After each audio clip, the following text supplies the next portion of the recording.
90.0 megahertz पर आप सुन रहे हैं रेडियो ऋषिकेश, जो आपकी अपनी आवाज़ है। जी हाँ, बचपन की बातों का वक्त हो गया है और अब मैं आपको सुनाऊंगा अपने बचपन की एक बात।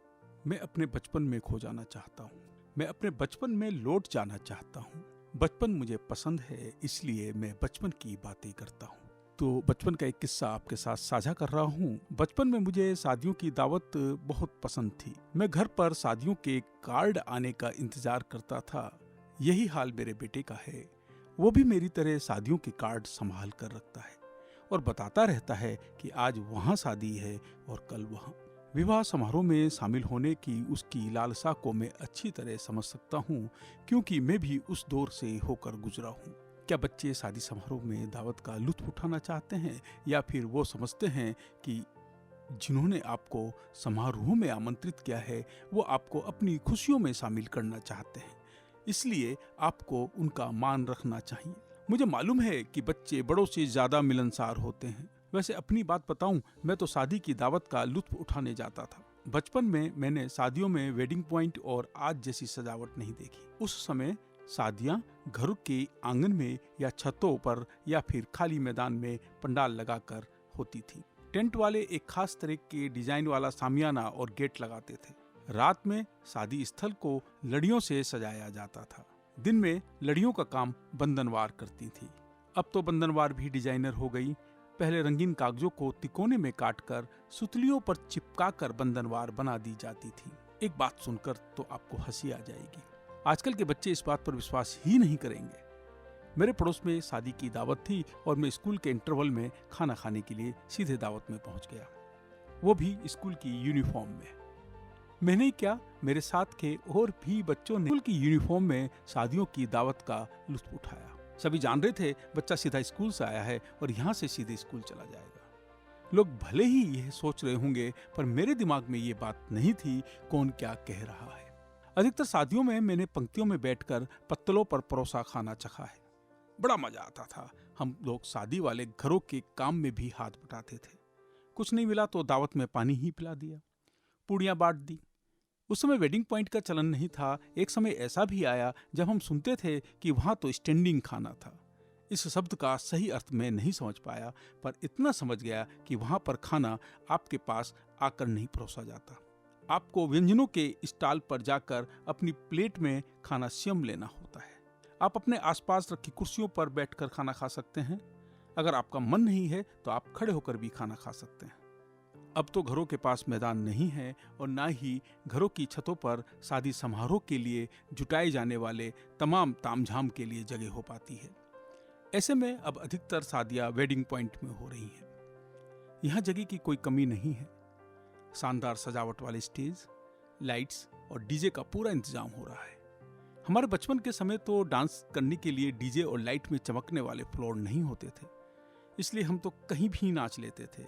बस गाना सुनाई देना चाहिए, समझ गए ना। जहां तक गाना सुनाई दे वहां तक होता था हमारा डांस फ्लोर।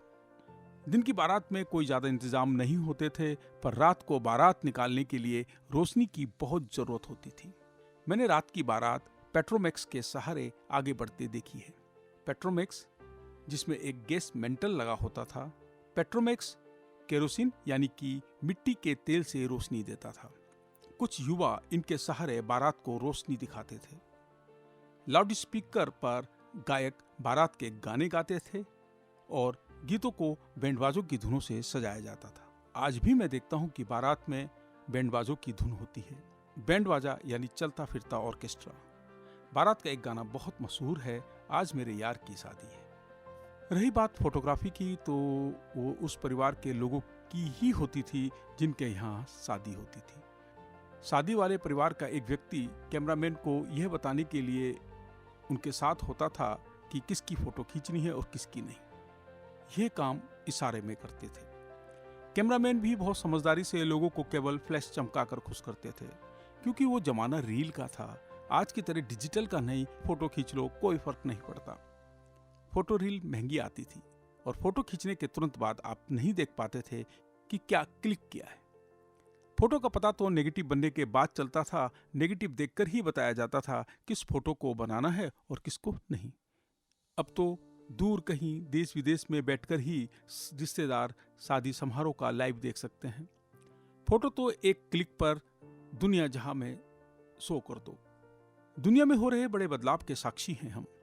जब तकनीकी का कमाल नहीं था तब हमारा जीवन कैसा था, और अब जब तकनीकी कमाल कर रही है तो हमारा जीवन कैसा है को हमसे अच्छा कौन जान सकता है। हाँ, एक बात और, शादी समारोह में जाने से आपको बहुत सारे ऐसे परिचित मिल जाते हैं जिनसे आपकी मुलाकात कम ही होती है।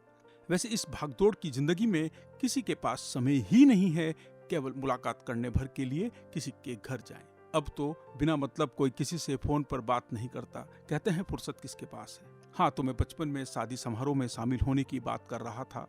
हमने शादियों में जमकर डांस किया। हम इस बात से पूरी तरह बेपरवाह थे, कह रहा होगा इसको डांस करना तो आता नहीं, यूं ही ठुमके लगा रहा है। पहले कहीं दूर शहर से आई बारात के स्वागत के अच्छे खासे इंतजाम होते थे। बारातियों के ठहरने का इंतजाम किसी विद्यालय भवन, पंचायत घर में किया जाता था। कहीं कहीं तो पड़ोसी बारात के लिए अपने 1-2 कमरे खाली कर देते थे। कहते थे एक दिन की ही तो बात है। नजदीकी शहर से आने वाली बारात तो दावत के बाद वापस लौट जाती थी। बारात में जो लोग रात को रुकते थे उनको फिल्में दिखाने के लिए VCR का इंतजाम किया जाता था। एक रात में 3 या 4 फिल्में दिखा दी जाती थी।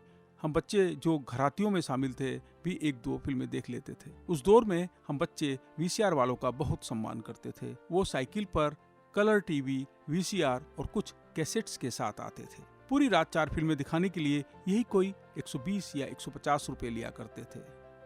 नई पुरानी सभी फिल्में ऑन डिमांड मिल जाती थी। मेरा तो बस यही कहना है कि आपको कोई आमंत्रित करता है तो आप शादी समारोह में जरूर जाइएगा। समारोह का बच्चे सबसे ज्यादा लुत्फ उठाते हैं और उनको सामाजिक कार्यों में भागीदारी का मौका मिलता है।